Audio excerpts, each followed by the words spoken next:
Hey guys, so today is when it starts.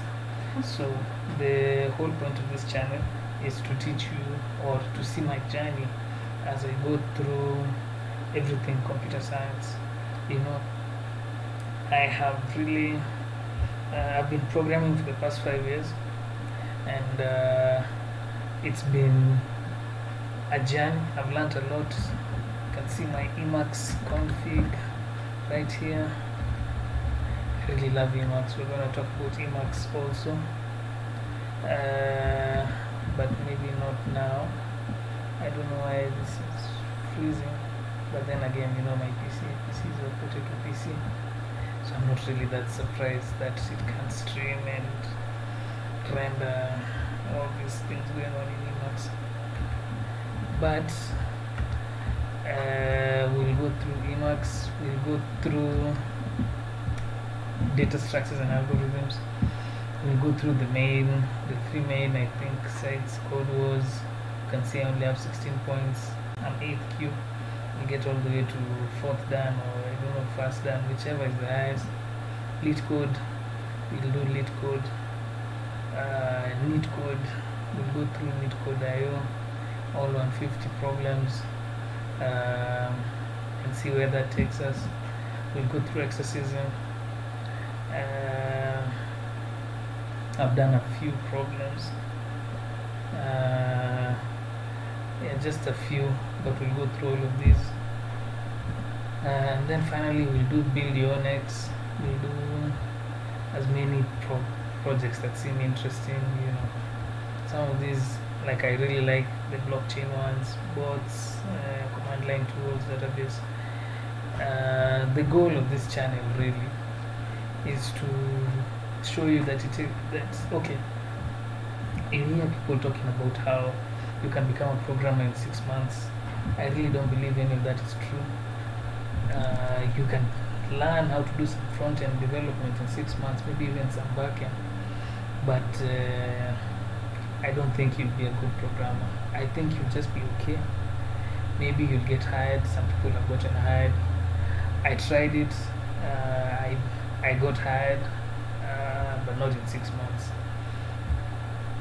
The first time I got a job, it was like a year later, and it wasn't really much. Maybe it's where I'm from. I'm from Kenya, so the tech economy here is not as developed as in the other countries, as in the first world countries. But when I compare the kind of things I can do to where you would expect a master level programmer, for me, let me just put it like this. I don't think that your goal should be to just study for 6 months and then leave it at that, or even for a year, or even get your degree. Currently, I don't have my degree, but I'm going back to school. I figured as long as I have the opportunity, I might as well just go back to school, start from the beginning, and then go all the way to PhD. That's my goal, and I'll be documenting this journey, so you can look forward to at least 10 years worth of YouTube content. And as you see, we already have our hands full with quite a lot of coding to be done. I'll be doing daily live streams or recordings. Probably I can't record now. I can't do a live stream now because I didn't know you have to wait for 24 hours before YouTube gives you permission to do your live streams. But as soon as that comes through, we'll start doing live streams as I go through some of these problems. For context, I don't know much about data structures and algorithms. So my goal every day, from 3:30 a.m. my time, I'll be doing the live stream till about 5. So and that's Nairobi. So just from 3:30 a.m. Let's check time in Nairobi. But from 3:30 a.m. to 5 a.m. I'll be doing that one, and then from 5 p.m. to 7 p.m. so UTC plus 3.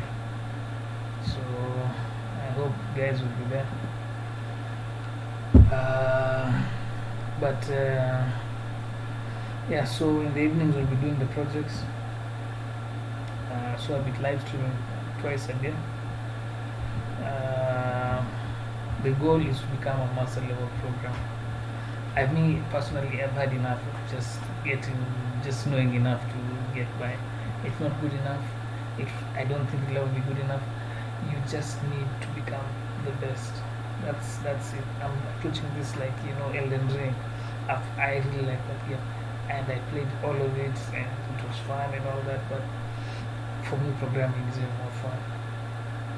And I think if we really want to take it to the next level, then we have to be committed, and it's going to be a lot of effort. It's going to be a lot of fun also. There's a lot of projects to be done. There's a lot of work to be done here. But I'm excited and I'm looking forward to going on this journey. I hope people will join me on it, and I hope we can create a community and start, becoming the best programmers there. For me, that's the main goal. I also have a blog.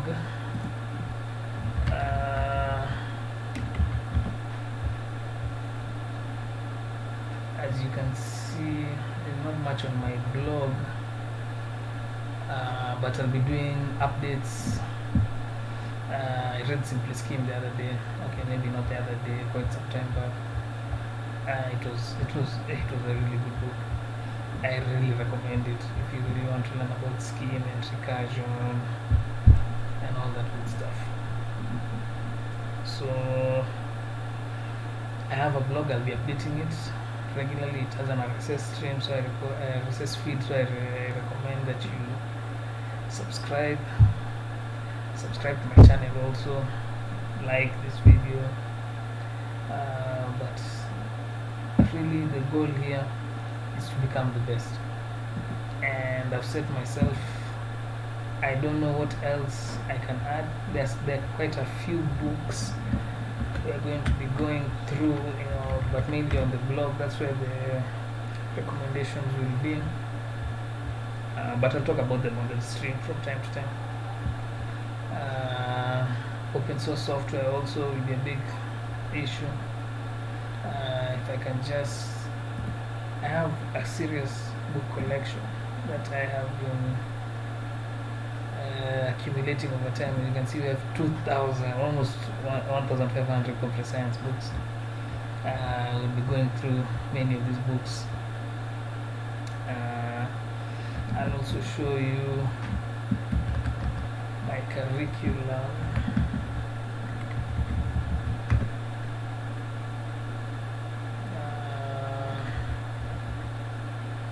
So you can see this guide actually is from teachyourselfcs.com. If you go here, you'll find really good computer science curriculum. I recommend it. It's the best. It should take you about 2 years to go through. We'll be going through all these. As also currently I'm doing structured interpretation of computer programs. It's intense, I'm not going to lie. But it's also a very good book. There's a lot to learn. We'll be going through the rest of the books. I'll be going through the lectures now. I won't be live streaming the reading or the lectures, but I'll be updating them on the blog. I'll be updating you guys on the blog, so you can follow there. So for me, there are 3 main curricula I'm going to follow.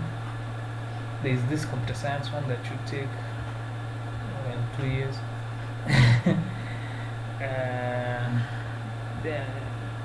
I've been accumulating different resources on these books, on the books that I have to go through.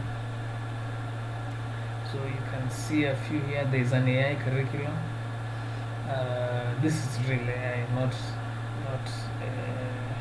I don't know, OpenAI APIs and things like that. No, you have to do the mathematical stuff, the probability and statistics, the algebra, the algorithms, probability, statistics, all that, the machine learning, the IR and NLP, information retrieval and natural language processing.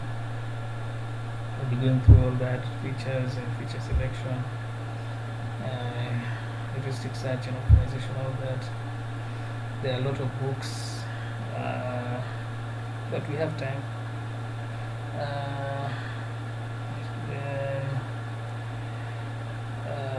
Then there is also some recommendations, some with command books like that, C programming language, introduction to algorithms, little schema, result schema, modern operating systems, annotated Turing, design and the art of motorcycle maintenance. Just books that the Tower of Programming, writing solid code, productive programmer, Masters of Doom, how to solve it. Just books that are really are programming adjacent or computer science adjacent, but are good to go through, so that you can really level up. You can see I have books on C, books on C++. Then the other curriculums on game development. Some of these books are old, but I think they're actually good. Computer graphics, going through computer graphics, game programming, game engine design, networking, multiplayer, artificial intelligence for games, physics, dynamic simulation, vehicle physics, linear algebra, geometry, miscellaneous books that have to do mainly with animation,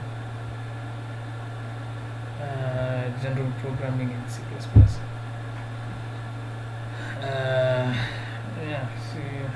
So those are the three main focuses. It will be AI, computer science, and game development.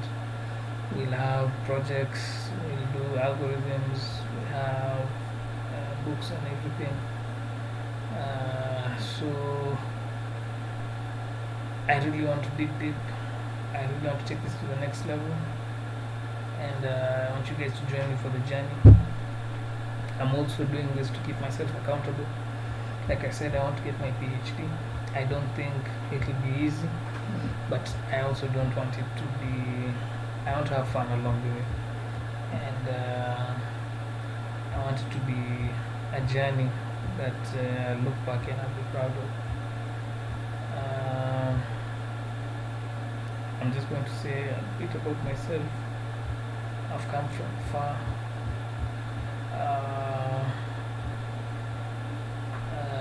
There's a lot in my life that I've had to overcome to get to this point. I didn't know okay. I was a college dropout. I dropped out of college because I really didn't have much passion or interest for what I was doing. I was studying civil engineering, but one day, as I was doing calculus, it just hit me like, why do we have to do this? Why can't we just use a computer? To me, that really bothered me, and there were no answers. Like, why must we use? And I think I even wrote a blog post about this. Why can't we just use a computer? I mean, I was like, and then I did some digging. I found out that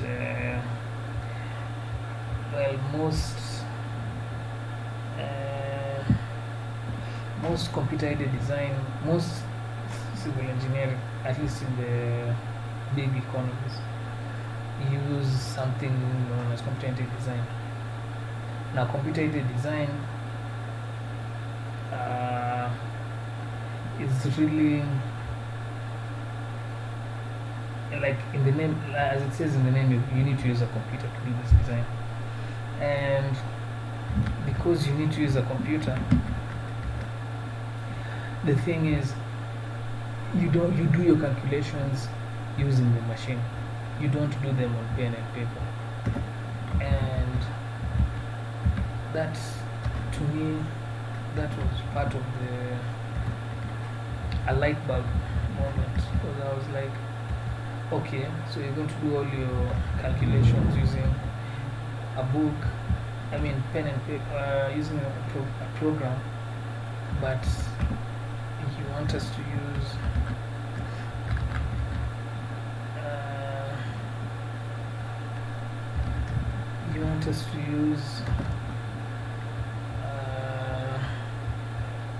pen and paper to study. That didn't make any sense. Then when I looked at the curriculums, the people there abroad were using computers to do their designs, and then it made sense. I was like, yeah, that's how they can build complicated structures, big buildings, complicated highways. And that's why here we can't really do any of that stuff. That's why guys just can't build much or much of anything. It's like, how can you build anything if you know, how can you really build any of this stuff if you're not going to use a computer? It just doesn't make sense. Oh, here's what I was looking for.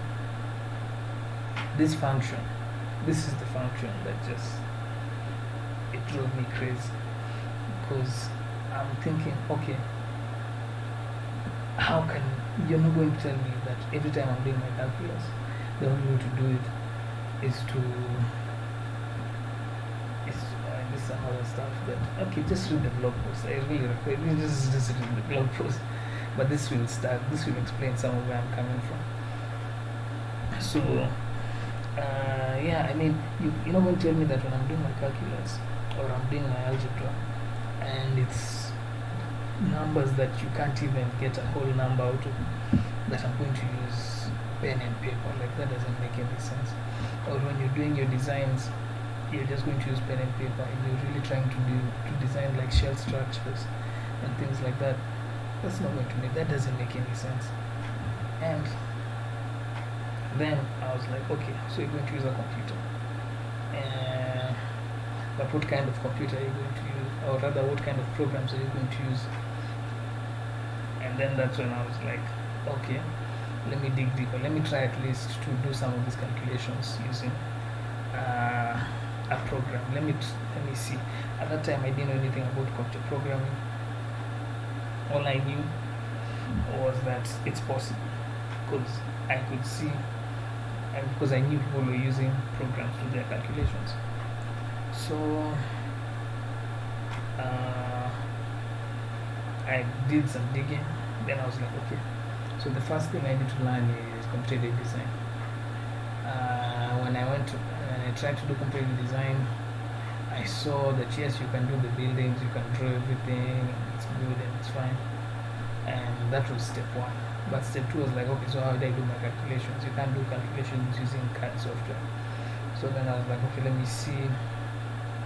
There are calculators that you can use, specialized calculators that you can program, and that was good.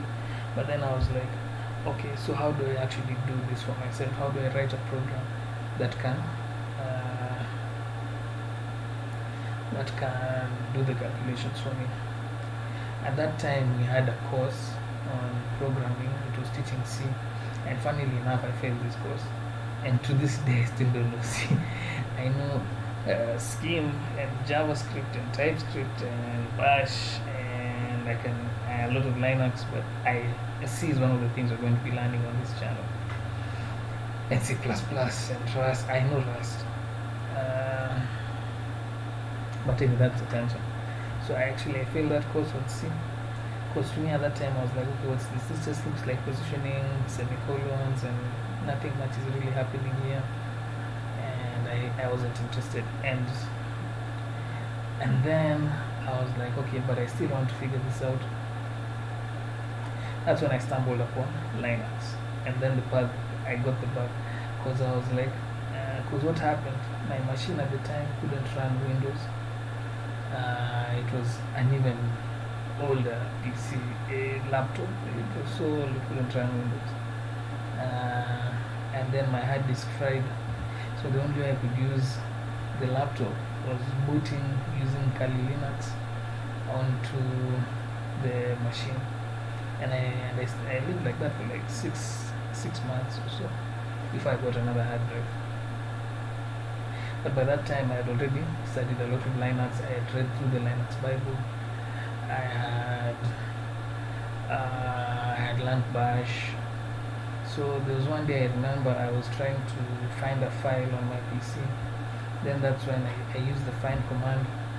Can't remember exactly what I was searching for, or the flags that I used, but that's when it became clear. Like this is really cool, because you don't have, okay, yeah, there's the Windows shell, but when you use Windows and you don't know anything about shells and all that, you don't know how to do it. You don't know you can do that. So me, I thought this was new. This is cool. I found the file I was looking for. Then I was like, okay, maybe Bash is what I'm looking for. But when I looked at Bash, I was like, okay, this is not even a programming language. The more I learned about it, was like, okay, yeah, you can. This is a scripting language, because I was reading the Linux Bible. Then I learned a bit about it. Then I was like, yeah, okay. So you can use Bash to do your scripting and help you out here and there, but it's not really a programming language. So I was like, okay, what's the next step? That's when I discovered Emacs, because I needed a text editor to write my Bash scripts. And I was like, I need a text editor. I tried using Nano. Nano wasn't good enough. I tried using Vim. I tried using Vim for some time, and I switched. There was some time I was switching back and forth between Vim and Emacs. But Vim, what really got me about Vim, Vim is not that much. It's like Vim is not that interesting. I used to use the Vim commands, but then they just got more in the way instead of actually helping. And these modes, I was like, these modes don't even. I just want to write text. And the advantage of using Emacs is like you still have the same, like you can do forward word, backward word, but then you have the power of of Emacs at any time. You can do the commands like Control L to center the page, and you can type at the same time, and you can do your undos and your redo and everything. So you can do all the same commands. Only this time you don't have to deal with modes. Plus, you have eLisp for scripting and all the amazing Emacs programs. I don't think there's no workflow you can't do in Emacs. I have not met any, especially when it comes to taking notes. Like these were some notes I was taking on Teach Yourself Scheme in Fixed Number Days. That's another good book I really recommend. It was amazing. It taught me a lot about Scheme. So like as you can see, you can write your notes. You have the hierarchies of the, so it's like Markdown where you have different heading levels and all that. But the difference here is, for example, this Nota page. This is a plugin for org mode, where you can do you can cross-reference a PDF from an org Nota page.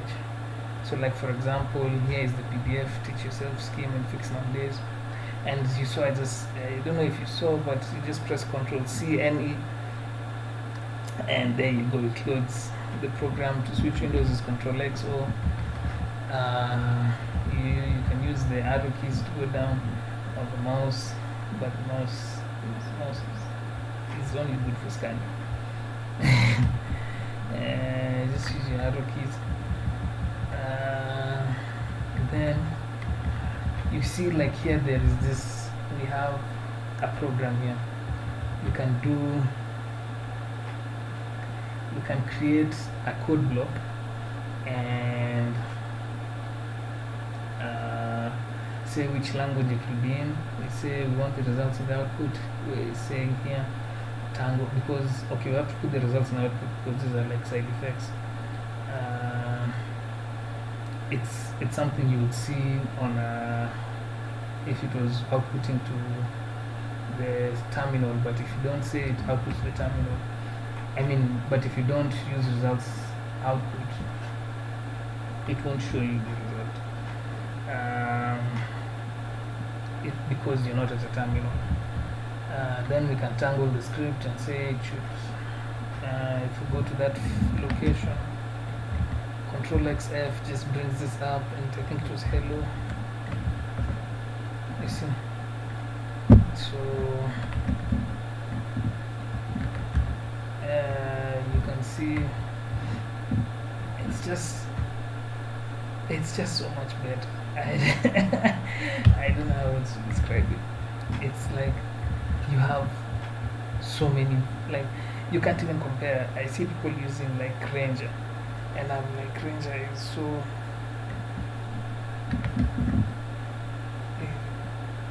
it's so boring. Like when you have something like D-Red is so much more powerful.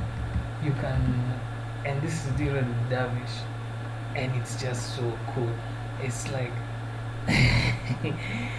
it's just so. First of all, it's integrated into Emacs. Then, so all the same editing commands, everything, it all works here. Like for example, if I wanted to change the name of a file, I just press Shift R to rename it. If I want to copy, and press Shift C, just copy. It's so easy. If I wanted to mark files for deletion, just mark and then press. Okay, I'm not going to press because I actually need these files, but you can unmark, then press D to delete, X to execute, and it all works. Q to exit, and that's just D-Red. And I showed you Ogg, and I've shown you Oggnota, and I've shown you Ogbabel. Ogbabel is this thing that you can use to do these code blocks. We save a file with Control XS. I'm not going to save because I haven't made any changes. At least I don't make any changes. You can see these blocks. We can have port blocks, we can have bus blocks. There's so many types of blocks you can have just for different formatting and all that. And you can export these files to PDF.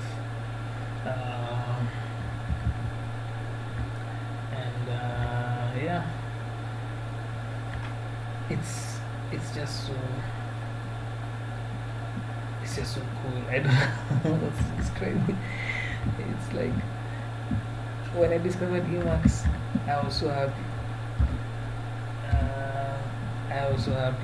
Because I was like, yeah, this is everything I need. You see, even these quotes that you're seeing here, like let's say we want to see them in a better view. Say you can do Control CTZ for Zen view, Zen mode, and there you go. You can now read your code. Like let's say get rid of these line numbers. Let's see Control CTL. Now down have line numbers.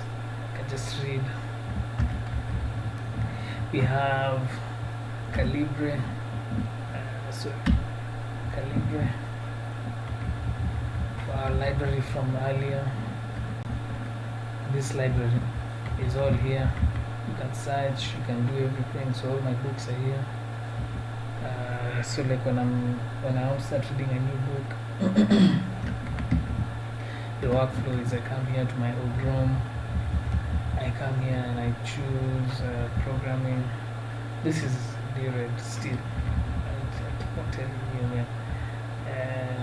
Like let's say C, I'm reading C how to program at the moment. One of the books I'm reading. So you just come, you create the folder, then you create this their locals that we can use denote. Denote is you see the file naming scheme we're using here enables us to search for the files much easier, and it keeps the dates, the name, the tags. So it's just a better way to help you store your notes, the names of the notes. But I still use Ogrom. So Ogrom, Ogrom now is a database. So if I press Ctrl C NRF, all my files, you can see I have 230 notes. So like I'm reading through certain interpretation of computer programs. This LucidP, it will filter through the tags and the names also. So like, and then I can just come and then say, okay, this is part 14. Where I currently am at, this is like chapter 4.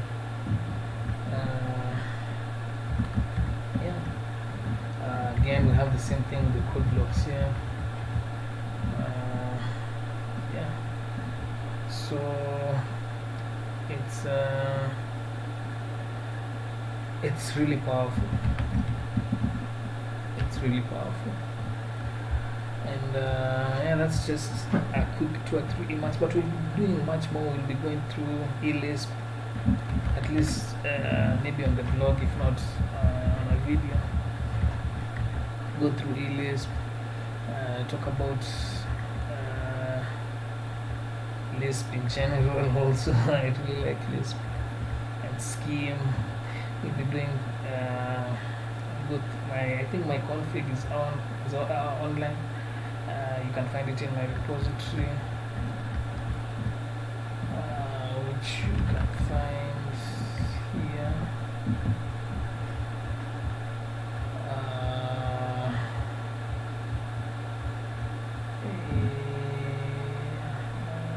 Yeah, Doom.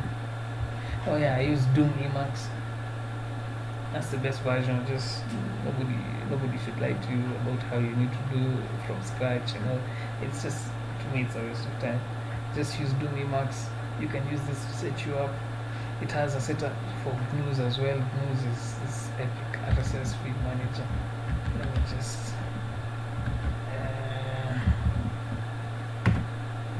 GNUs is epic. It's just for RSS feeds. It's the best. I used to use it a lot earlier. Now I don't use it as much because most channels I don't want to set up YouTube RSS feeds. I have to do some filtering with eLisp, which I haven't set up just yet. So I'm not really using it right now. But some of the Odyssey channels that I'm watching, you can find I have the RSS feeds. So you see, yeah, I follow a lot of politics, which is not good for me. But so you can see the feed comes, and you can choose like an episode. You say okay, and then just press tab, and then come here, press U, get the video URL, and then the best is MPV. Just throw it to MPV, and yeah, then it will play for you the video with the MPV and YTDL. This is why I like Linux. All right, Alexander, let's talk about the energy situation in Europe. So there you go. I'm like, and it used to work with YouTube as well, but YouTube has all kinds of problems. But anyway, news epic.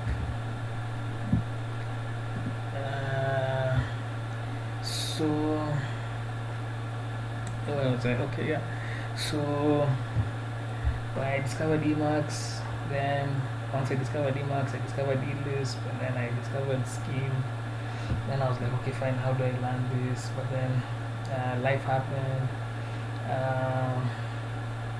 Okay, I'll just be honest with you guys. I used to smoke a lot of weed. Every day I used to smoke like 3 plants. Like that was that was my jam usually. But then there's a day I had a psychotic breakdown, and yeah, that was like 8 months ago, and then I decided to never do that again, and so I'm on the comeback, I'm on the come up, but I've been smoking for 8 years. That was a long time. I think I wasted a lot of time. It really cost me, and I don't. That's why I'm being honest about this kind of stuff, because I wish people talked about it. I wish I knew and didn't waste all that time and all that money, because I could use that money to like launch a startup if I calculate just how much. But it's okay, because I finally this found the light and saw a new day, and I was like, okay. But that's yeah. I mean, I really. That's why I'm also talking about not just trying to learn everything in 6 months and then getting a job and then that's all. Like, I'm not saying you can't be a self-taught programmer, but like you've seen all the projects we're going to do on this channel and everything we're going to go through. But you have to really, you have to, like, it's not that easy. And if you really want to succeed, then you're going to have to give it your all. And so, anyhow, so I discovered Scheme, Emacs, Lisp. But then, like I said, life got in the way. I was really wasting a lot of time. But along the way, I learned Rust. Rust was pretty fun. I read the book. After reading the book, I did. What's the name of this?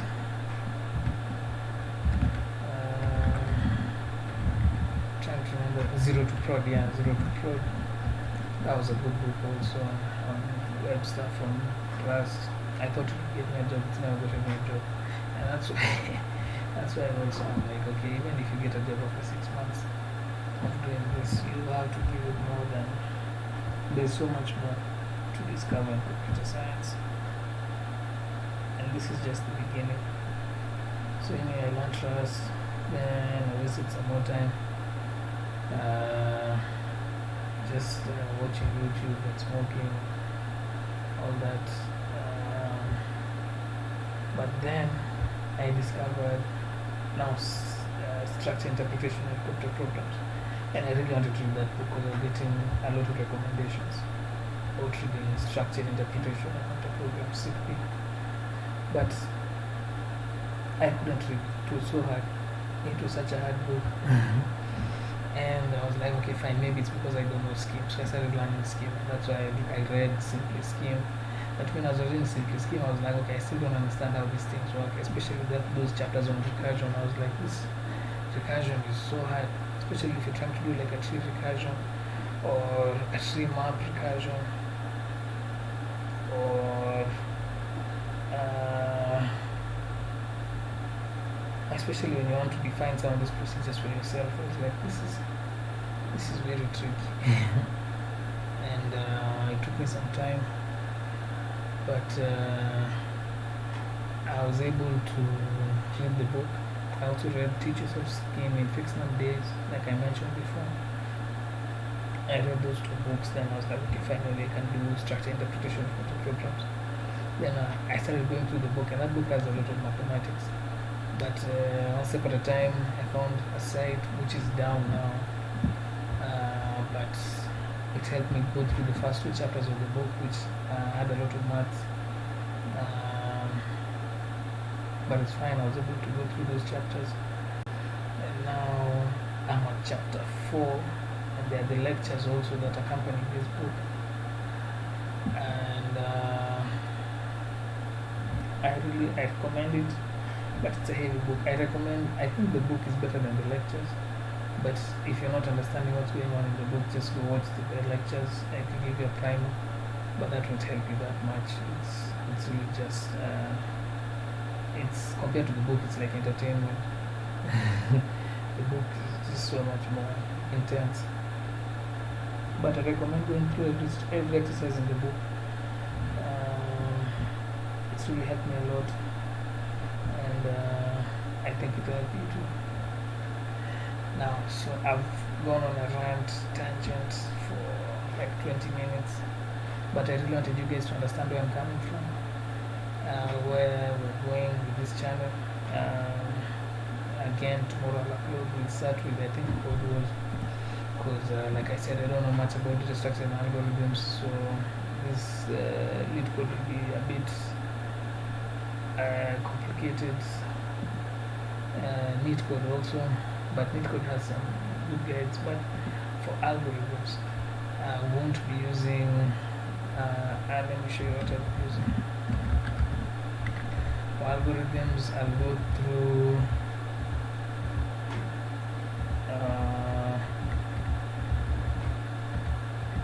Algorithms, I'll go through these books: programming algorithms in Lisp, algorithms in C, introduction to algorithms, algorithm design manual. This should be the first one in the list, because they are the lectures, then introduction to algorithms, then algorithms in C, and then programming algorithms in Lisp, just for fun, and then how to solve it. You see how easy it was to manipulate those lists. All you have to do is just alt, up, down. It's really, I keep on telling you guys, just use Emacs. On off days we'll be going through this exercising. I don't think exercising is that hard. Not as hard probably as lead code. So yeah. But we started code was because I listened to warm up the first 8Q problems, 8Q, 7Q, 6Q.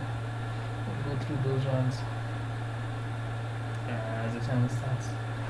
For projects, I think I want to start with the blockchain projects, maybe some games, command line tools, front-end frameworks, operation systems, search engine, web browser, web server, text editor, shell, just basics. We'll go through those projects. Yeah, and I think that's it. So I hope you guys enjoy this journey. I hope we have a lot of fun. Recommend in the comments what else you think we should go through. I have a 10-year view, 9-year view of all these projects, and yeah, some of these we'll get through them pretty quickly. Like I said, I'm pretty obsessed about this kind of stuff. This is what I do every day. I really don't do anything else. Maybe I'm planning certain exercise routines starting tomorrow. Let's see how that goes. But I really don't do anything else apart from programming. So I think we'll go through maybe these projects, algorithms, books pretty quickly. I think that's it for me. Go through the blog. You can see how I really think and what's important to me. But I'll be updating it regularly now that I've decided to do this.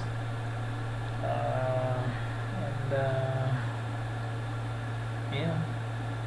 So thanks for watching. I hope I see you on the other channel, on the other videos. I hope you watch. I hope you come for the live streams. Let's begin this journey. Thanks.